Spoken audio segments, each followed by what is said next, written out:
What's going on, guys? Your boy Eddie Maximilian back again for another video. Today's video, we got a customer that brought in their GSXR 600 here, and it's time for him to get some new brake pads. Now, there's some questions about what the difference is between the organic, the sintered, and the semi-metallic. I'm gonna explain the difference, and I'll explain to you how to install the pads.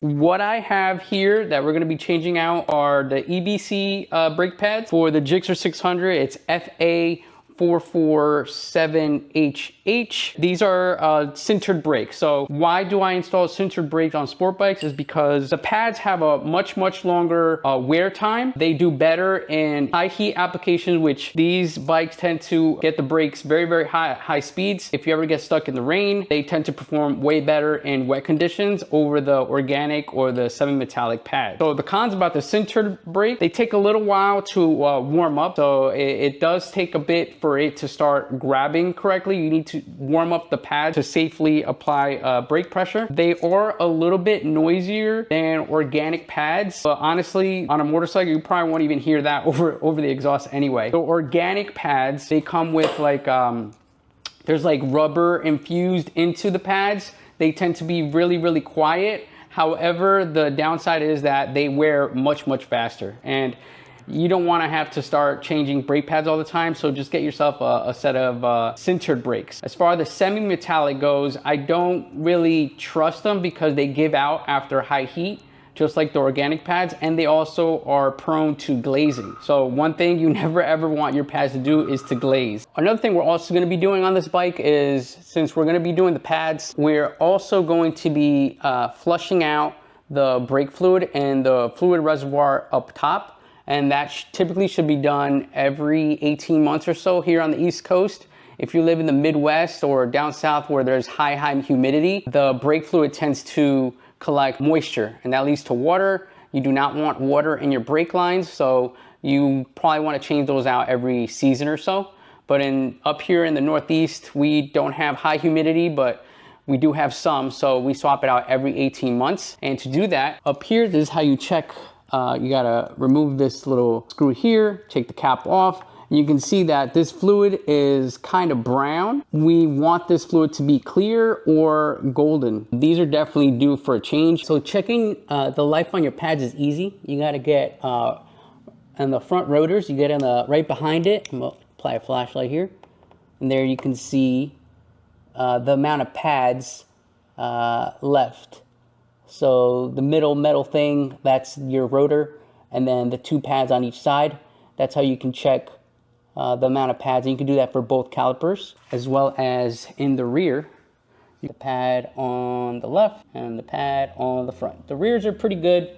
We're not going to be touching those today. We're just going to go with the fronts, and we're a little bit under half for brake pad life, so we're just going to swap them out to the EBCs. All right, so step one, before removing any of the caliper bolts here, we're gonna want to remove the cap. So we're just gonna take our Phillips, remove this here, take the cap off. We're gonna leave it open so that when we depress the pistons in the caliper, it'll send some fluid shooting back up, and it will allow the piston to be depressed much easier.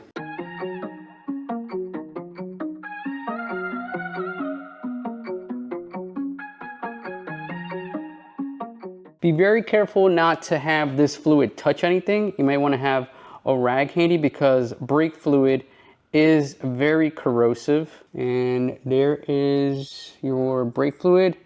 Looks a bit brown there, so we're definitely going to be swapping that out for some fresh fluid. All right, so now we're back to the brake caliper. Get yourself a 12mm socket to remove your two caliper bolts here, and then you pop the whole caliper.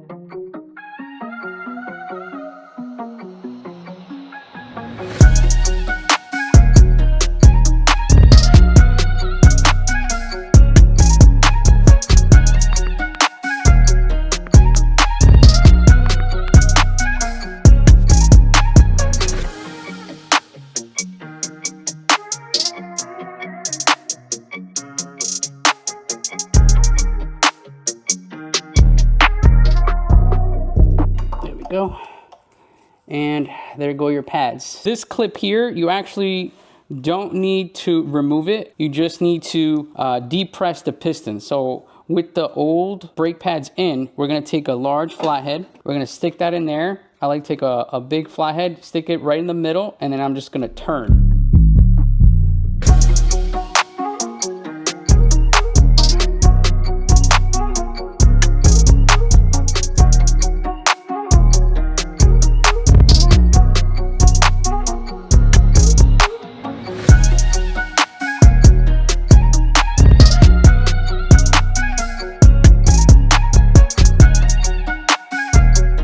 Once the pistons are far enough back, you can remove the brake pads. You're just gonna pop these out like that. One here and one here, and then you just slide them out. Okay, remember the orientation. It's literally the hooks go up and the little pins, they slide into the caliper holes there. Take that one out. Same deal with this one. You can pop a little flathead in here.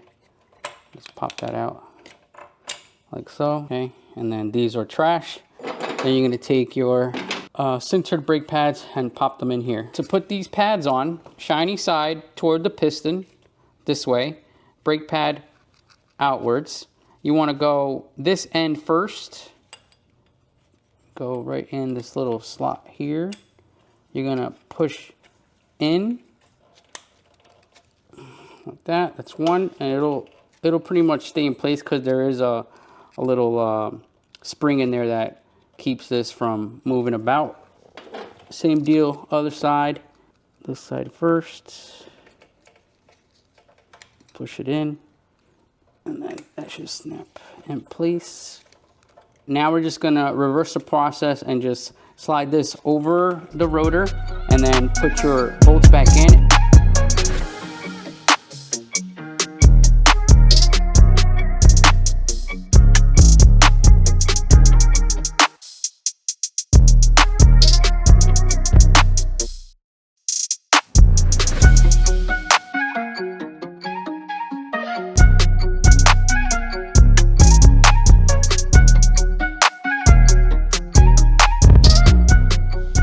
So now we got it seated all the way down. We're just gonna torque it down to 28 foot-pounds. Get your handy dandy torque wrench, and you just go ahead and start cranking on it and wait for the satisfying click.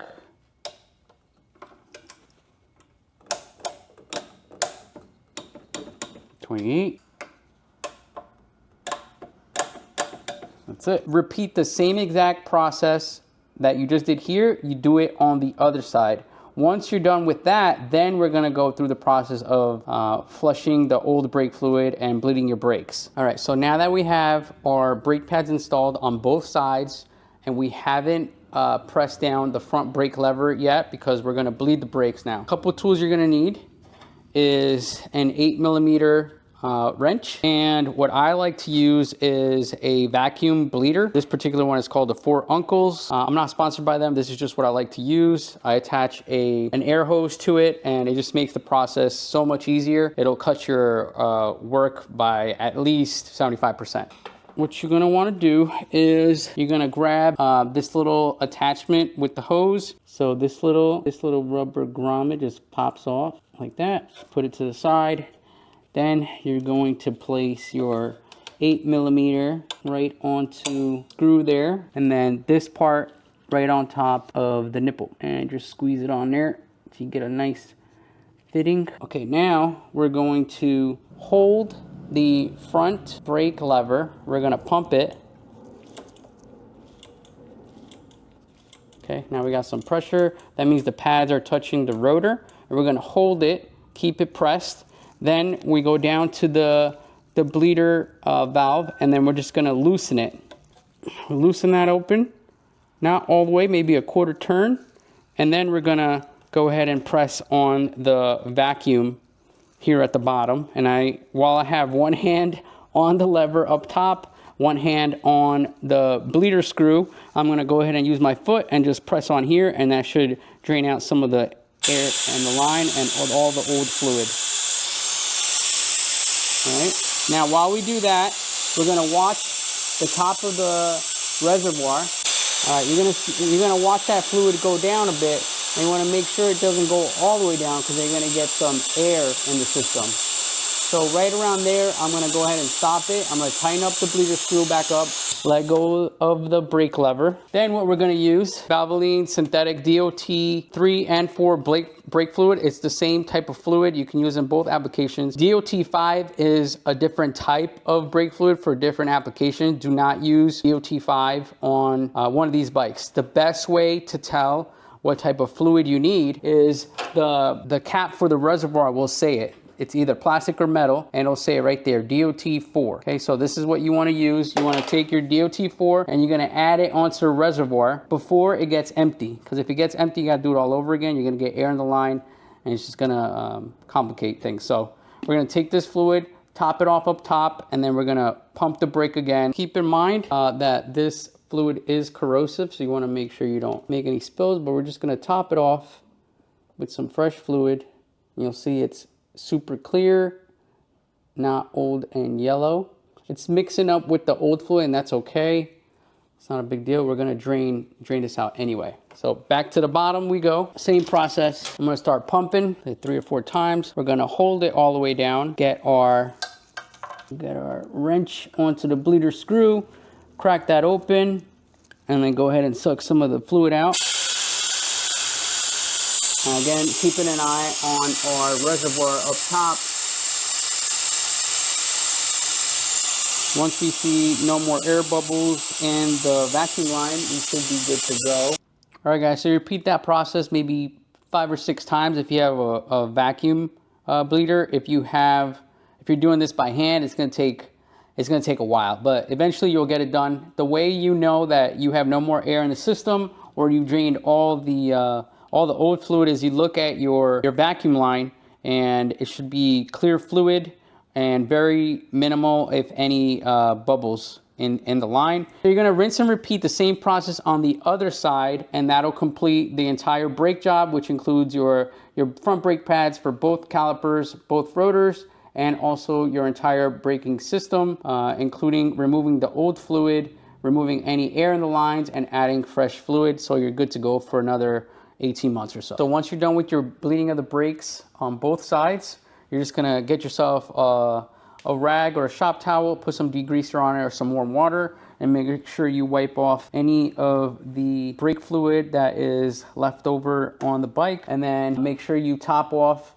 your reservoir at the upper line. And then when you put your little grommet back on, it might spill a little bit of fluid, so you're just gonna wanna catch that if it comes out. And you're gonna maybe wanna wrap the reservoir with the rag, and then you're gonna push down. You might get a little bit of seepage. And then you put your cap back on, clean it off. Make sure you clean up the rest of the bike, any cables, clean that off too. Bearings, make sure you get all the fluid off the bike. The last thing you want to do is just add your little bracket so that your cap doesn't come undone. That keeps out all the moisture from the air out of your reservoir, and it also keeps the cap in place. And you're done.